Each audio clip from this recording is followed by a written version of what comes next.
segundo más lento o más rápido y no llegas a pasarla. Medio segundo más lento o más rápido y no llegas a cogerla. Las pulgadas que necesitamos están a nuestro alrededor. Están en cada momento del juego, en cada minuto, en cada segundo. En este equipo luchamos por ese terreno. En este equipo nos dejamos el pellejo, nosotros y cada uno de los demás, por esa pulgada que se gana. Porque cuando sumamos una tras otra, porque sabemos que si sumamos esas pulgadas, eso es lo que va a marcar la puta diferencia entre ganar o perder. Entre vivir o morir. Os diré una cosa, en cada lucha, aquel que va a muerte es el que gana ese terreno. Y sé que si queda vida en mí, es porque aún quiero luchar y morir por esa pulgada. Porque vivir consiste en eso. Las 6 pulgadas frente a vuestras caras. Yo no puedo convenceros de que lo hagáis. Tenéis que mirar al que tenéis a vuestro lado. Miradle a los ojos. Creo que vais a ver a un tío dispuesto a ganarla con vosotros. Vais a ver a un tío que se sacrificará por este equipo. Porque sabe que cuando llegue la ocasión, vosotros haréis lo mismo por él. Eso es un equipo, caballeros. Y o nos curamos ahora como equipo, o moriremos como individuos. Eso es el fútbol, chicos. Eso es todo lo que es. Ahora, ¿qué vais a hacer?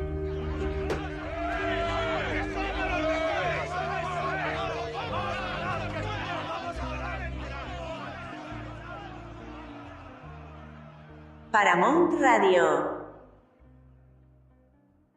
Departamento Comercial 0034 64 24 51 666.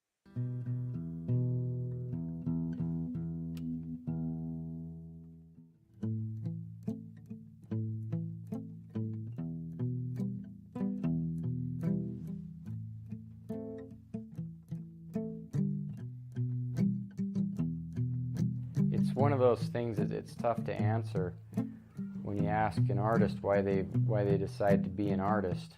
There's this inner beast of creativity that, for me personally, it will consume me to the point of being miserable if I don't let it out and do something with it.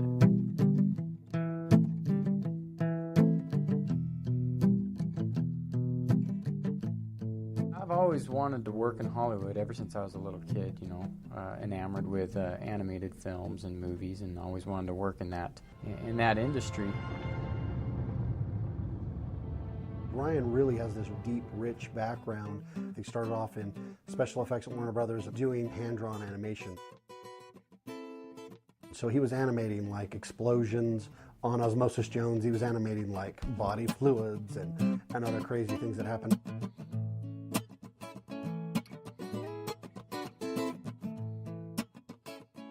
And then on the side was doing lots of different things. Eventually kind of moved his way more over into storyboarding, specifically storyboarding for live action films.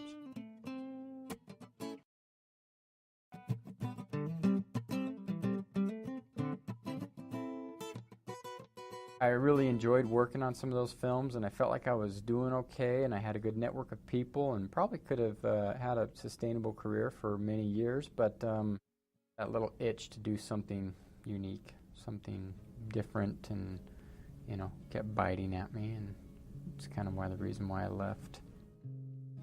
The dream to be an animator landed me in Southern California. The dream to be an educator landed me in Utah. Now, I didn't think I'd be a university teacher until I was like 50 years old. But when the opportunity presented itself, I couldn't resist. He loves students, he loves to mentor them, loves to work with them, and you'll see his handprints all over everything that they've done. They all try to emulate him. But then he also is then going off and doing his own projects.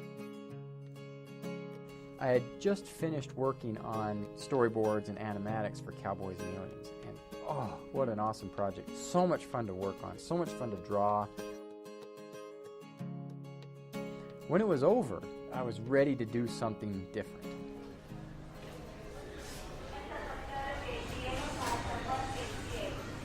I was on the plane coming home from LA, flying back to Utah, and I was just down, just really kind of down because I felt really overworked. I felt like I was spending a lot of time in LA and I was spending a lot of time away from the family because I was trying to satisfy a production beast that wanted to rule my life. And I felt so overwhelmed. I remember sitting on the plane and flying home, and I'm just listening to my iPod, and that song from the Weepies came on. That song called "The World Spins Madly On," and I remember just connecting to those lyrics about how the world is just madly spinning, and how certain thoughts help kind of root us in a world that just spins, like thoughts of our loved ones, of people that we miss and people that we love. Kind of brings us back to kind of a solid base, so we're not spinning with that world. And at the time, I just started thinking about how much I missed not only my wife, but I missed my kids. I just missed being home.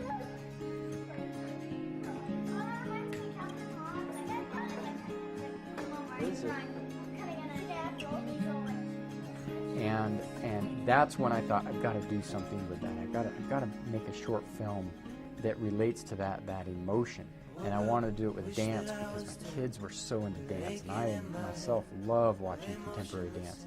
And my wife used to be a dancer, and so all these ideas started really coming to me, and it all really came on that plane ride when I was experiencing that charge. And that's when, as an artist, you have to do something with it. I've always loved his gesture drawing. The quality of the gesture work he does and the style he's developed, I really like. When he told me what he was trying to do and that he was going to try to animate these gestures, I thought he was insane because I thought it was going to be really hard to get that look. I knew that I could not animate a beautiful contemporary dance because I'm not a dance choreographer. And that's where Corey came in. I love it when the arts can integrate like that and find ways to connect. And I went, oh, that sounds interesting. Okay. You can feel, I kind of want to leave a little bit of a mystery in the viewer's experience. Ryan gave me the backstory to the piece and what motivated it and how he wanted it to really be, honestly, a love story. I didn't want to influence the initial choreography at all. Corey would choreograph, but she would choreograph with the dancers, so the dancers would sometimes say, you know what about this or what about that, and so they were also creatively invested as well. The dancers contribute so much. Up, so Aaron, up right there. That's what I love about contemporary and modern dance also, is that as a choreographer, it's not just me saying, do this on this count at this time, but that the dancers can add in their character. As I watched the rehearsals and as I watched the dances, I tried to envision in my mind everything that I wanted to do as far as animation goes, and all these ideas kept coming to me as they were dancing. And in fact, a lot of the modifications that we made were just like kind of on the fly because of ideas that were coming.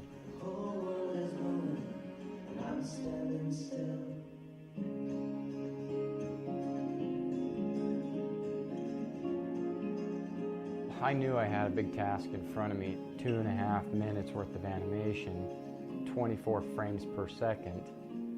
That's a lot of drawings. But it's not something that's work. You know, when I look at the clock and I see that I've got a couple extra hours to come work on this, it's really enjoyable. This part I just did yesterday, I decided I liked the wings, but felt like they were lacking something, so I added all these kind of feathers breaking off. And I thought that kind of added a nice little mystical feel to it. I love traditional animation. I love hand-drawn animation. There's a life to it. And it's not a mathematical algorithm that computed that. It had mistakes to it. and I like that. But you can see all these little dots. They're all drawings, different drawings. And if I scrub along, you can see there's 4,127 frames where the characters are moving. And there's quite a few layers, so yeah, we're looking at 20,000 plus different drawings. The reason why they're all colorful like that is it just helps me distinguish the different layers. And so if it was all the same color, it would be really hard for me to distinguish. That's how I can tell where I want to put the lines, as I look at the before and after, and then I flip through it. It's kind of like animating the old-fashioned ways, you know, where you had your papers in between your fingers like that, and you flipped it so you would draw, and then you'd flip your papers, and you could actually watch the movement while you were flipping it. This is the same process, just kind of flip through the different frames.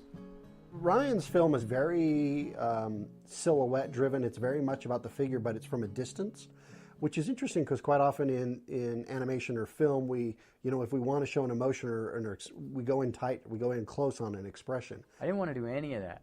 I didn't want to move the camera around, right? And I didn't want to introduce a close-up and then a distant shot and use cinematic techniques to trigger emotions. I wanted it to be genuine, so that in its simplistic nature, two people dancing, no facial expressions, no dialogue, hand-drawn, and putting in a lot of symbolism which has meaning to me, but I wanted to put it in a way that it can also have meaning to the individual.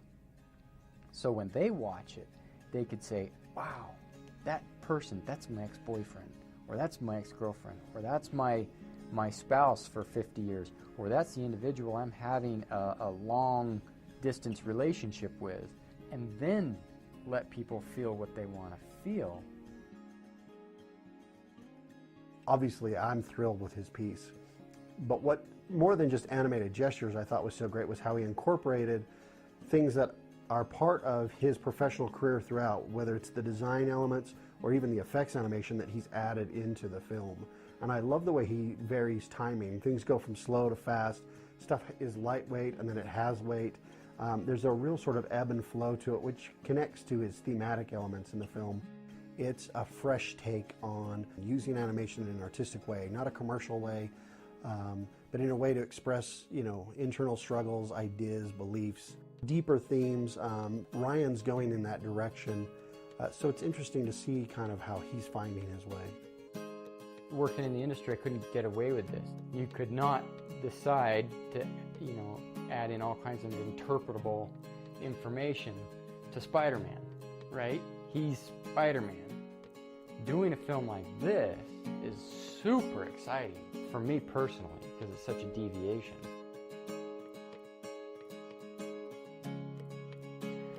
I hope that people that watch it do have some sort of a moving experience. I hope it does make them think a little bit about the current relationship that they're in. And then whatever comes of that, comes of that. And to be honest with you, I'm hoping that I do a lot more projects like this.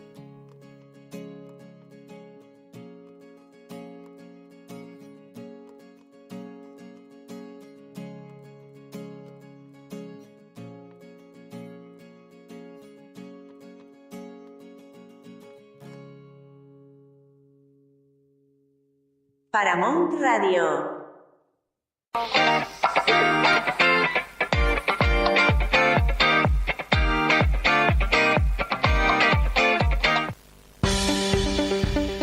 ¿Buscas aparcar en Leganés? La empresa municipal de suelo te lo pone fácil. Hay casi 600 plazas de aparcamiento a disposición de vecinos y comerciantes, muchas a solo 45 euros mensuales. En Plaza Mayor, en la calle Anita Martínez, en la calle Brasil, calle Velázquez, calle Pontevedra.